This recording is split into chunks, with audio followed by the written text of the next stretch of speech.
अस्सलामुअलैकुम, welcome to my YouTube channel. I hope आप ठीक होंगे और आज मैं आपके साथ क्रेज़ी वाइफ 2 का 5th पार्ट शेयर करने वाली हूँ। स्टोरी पसंद आए तो लाइक और कमेंट कीजिएगा, नहीं पसंद आए तो हेट कमेंट मत कीजिएगा। और मैं कोशिश करूँगी कि लव मी बेबी का भी नेक्स्ट पार्ट आज शेयर कर दूँ, कोशिश ज़रूर करूँगी। और मेरी एक प्यारी सिस्टर जिनका नाम पता नहीं जन्नती है शायद, उन्होंने मुझे बोला था कि मैं रोज़ यानी कि डेली अपलोड करूँ, तो आई एम सॉरी। मैं आपको जैसे कितनी बार ही बता चुकी हूँ कि मेरी फैमिली लाइफ में बहुत ज़्यादा प्रॉब्लम्स हैं और मुझे घर के काम भी करने होते हैं। मैं जॉब भी करती हूँ और मेरे पापा की तबीयत भी ठीक नहीं रहती, तो इस वजह से मैं रेगुलरली अपलोड नहीं कर पाती। तो आई होप आप लोग समझोगे।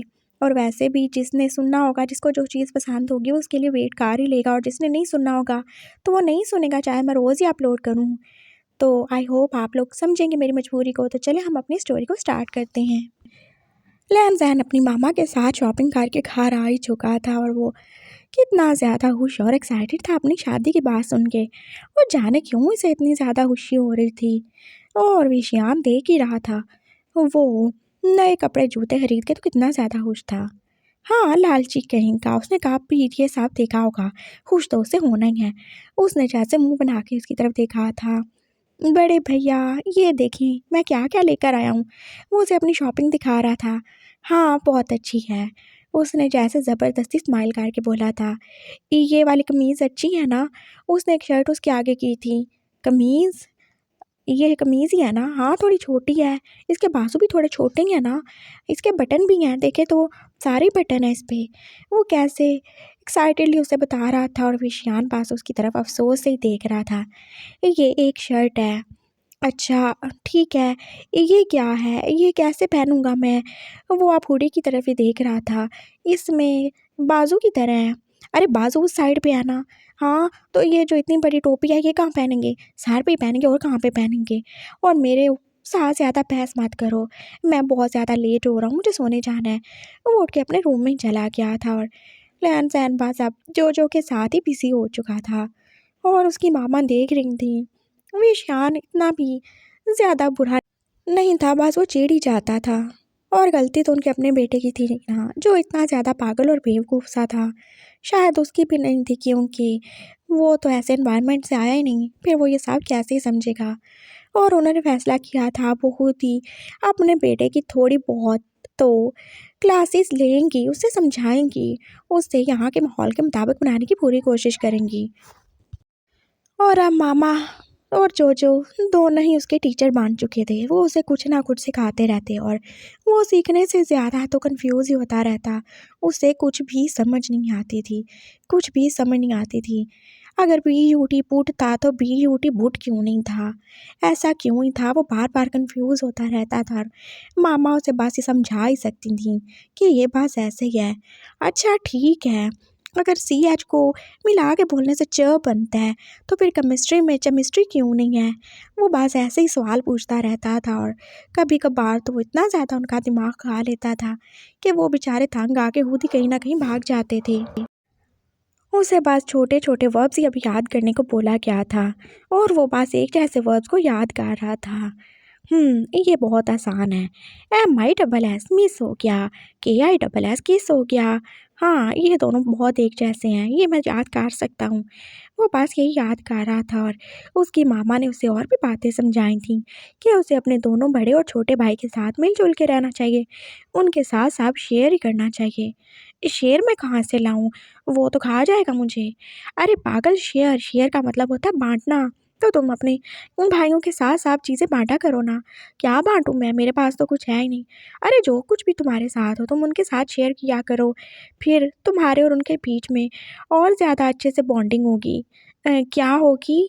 अरे मेरा मतलब है तुम्हारे रिलेशन ताल्लुकात और अच्छे होंगे। अच्छा ठीक है। वो ऐसे ही सुबह ब्रेड के साथ जैम खा रहा था जब मामा ने उसे इशारा किया था कि उसे अपने भाइयों के साथ भी शेयर करना चाहिए।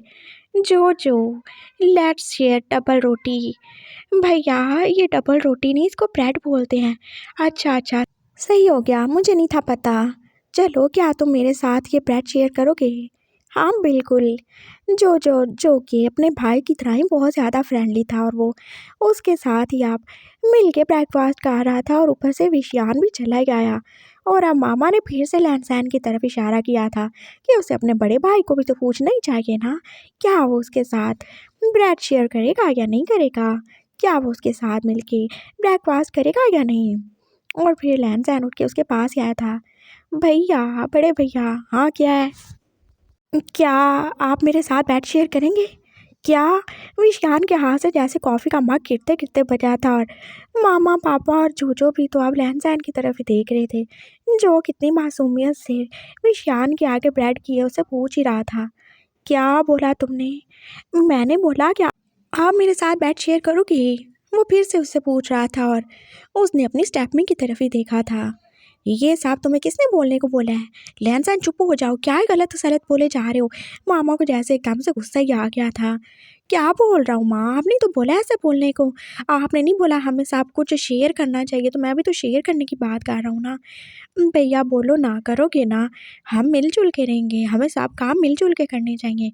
माँ ने बोला, इसीलिए देखो मैंने जोजो के साथ भी शेयर किया ये। क्या? तुमने उस छोटे बच्चे के साथ बेड शेयर किया? हाँ, ये जो खाने वाला है। और विशियान ने अपना सारी पीट लिया था। अरे पागल, ये बेड नहीं है, ये ब्रेड है। और तुम्हें पता भी है बेड शेयर करने का क्या ही मतलब होता है। हाँ, मुझे साफ पता है।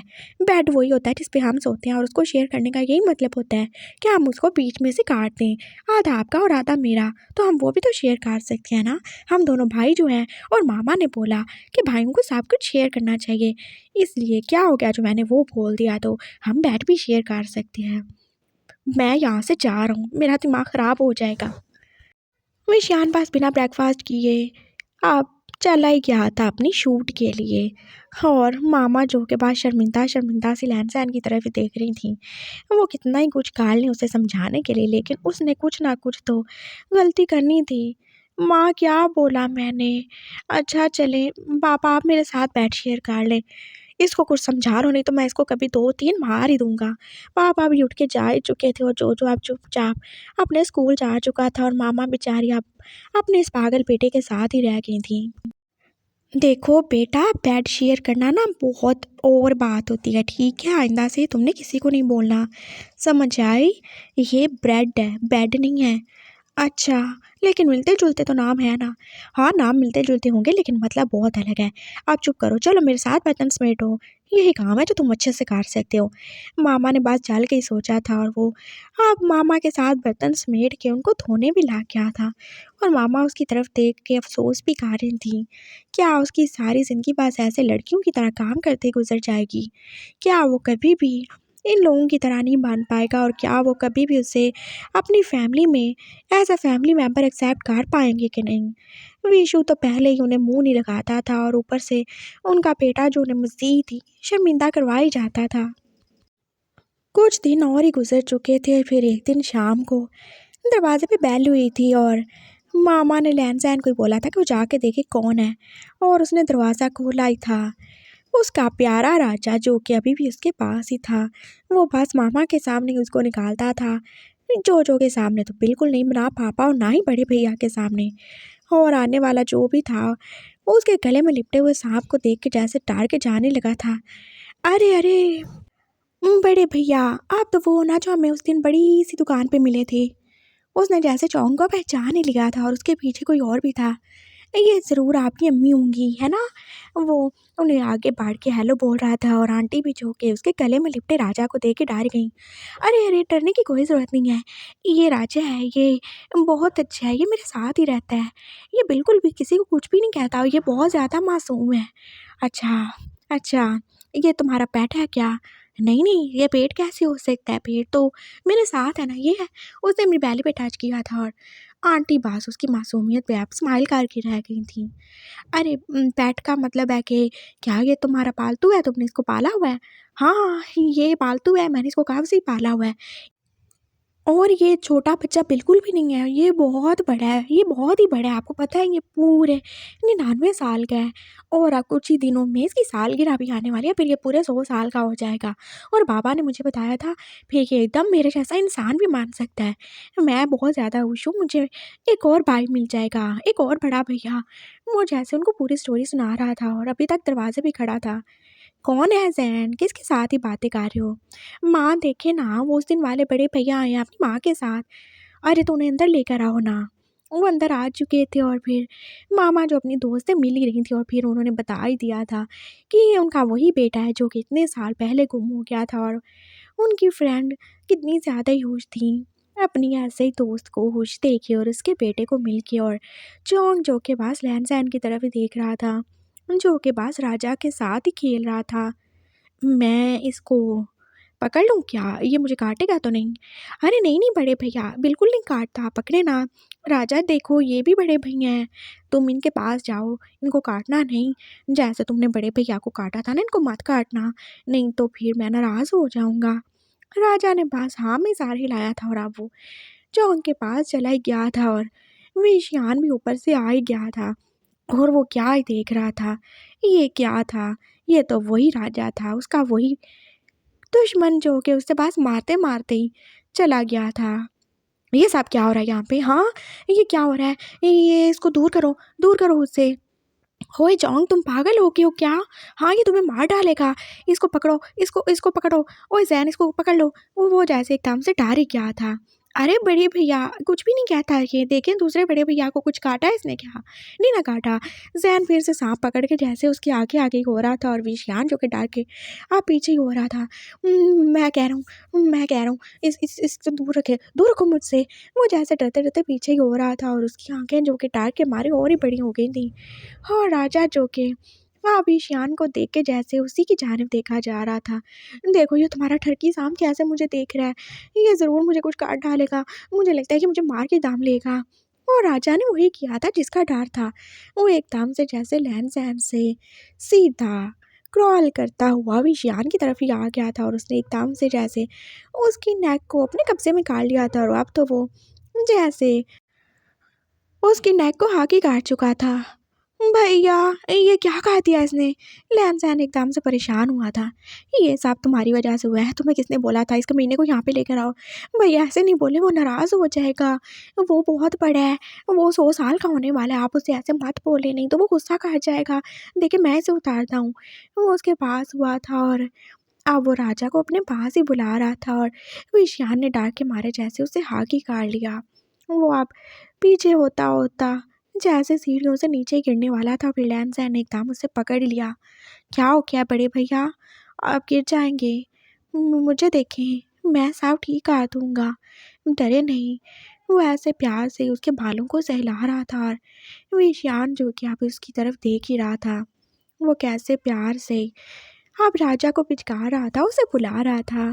राजा, आ जाओ ना, ऐसे नहीं करते, नहीं तो भैया तुम्हें घर से निकाल देंगे।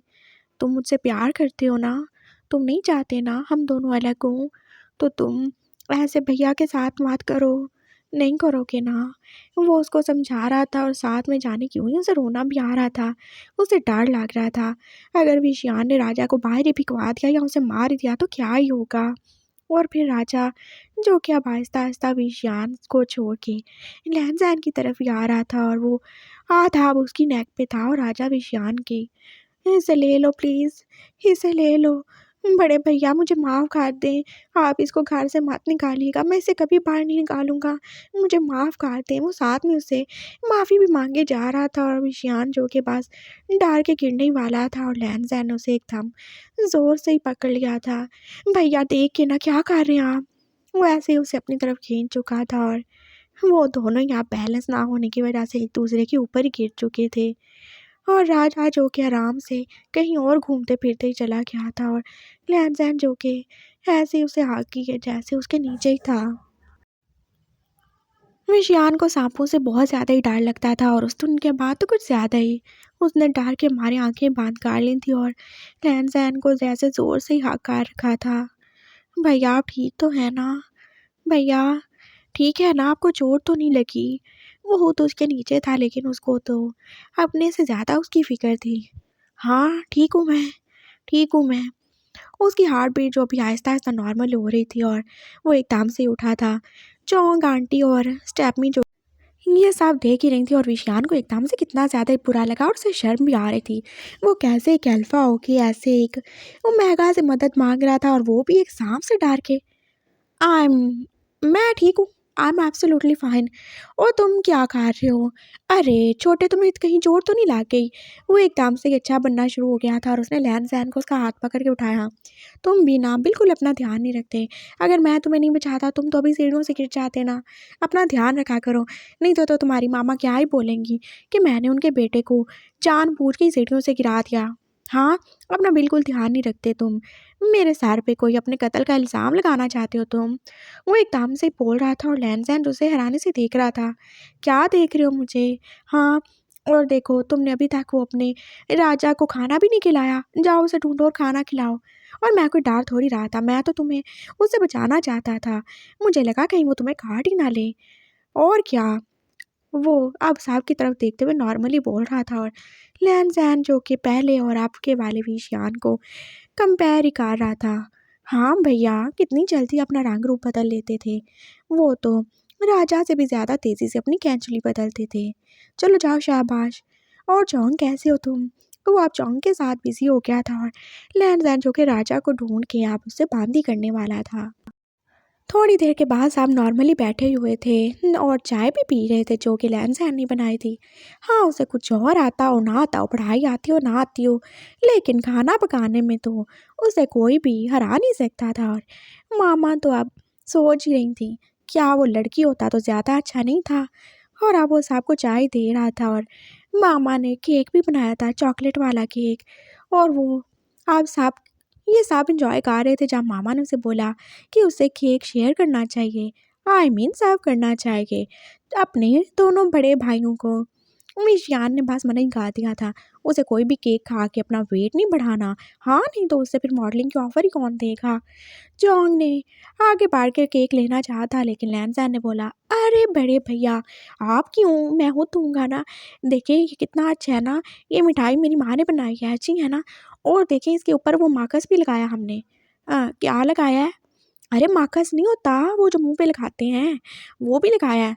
मुँह पे लगाने वाला? वो अब हैरानी से अपनी मामा की तरफ ही देख रहा था। अरे बेटा, ये बहुत मासूम है, इसको क्या ही पता होगा। जोंग की मामा ने उसे समझाया था। अरे हाँ, मैं मासूम हूँ, तभी तो मैंने खाने वाला मार्कस लगा लिया था मुँह पे, मुझे लगा वो लगाने वाला है। वो खुद ही अपनी बेवकूफ़ी के किस्से सुना रहा था और वो बस स्माइल ही कर रहे थे। ये लड़का कितना ज़्यादा मासूम है, कितना ही अच्छा है और कितना ज़्यादा स्वीट भी है। आंटी तो यही सोचे जा रही थी और जोंग भी, जो कि बस उसी की तरफ देखे जा रहा था। लैन-सैन ने उसे केक का पीस दे ही दिया था, लेकिन जोंग का सारा ध्यान तो बस कहीं और ही था। और एकदम से जैसे थोड़ा-सा केक उसकी शर्ट पे गिर चुका था और कुछ उसकी नेक पे। अरे बड़े भैया, ये क्या हो गया? मैंने फिर से गड़बड़ कर दी। उसने अब जल्दी से वो प्लेट नीचे रखी थी और हाँ, वो उसकी नेक की तरफ ही झुक रहा था और विषयान की जाने क्यों ही आँखें बड़ी-बड़ी हो गई। क्या खा रहे हो तुम छोटे? वो बाहर के लोगों के सामने ऐसे ही अच्छा और स्वीट बड़ा भाई बना हुआ था। क्या खा रहा हूँ बड़े भैया?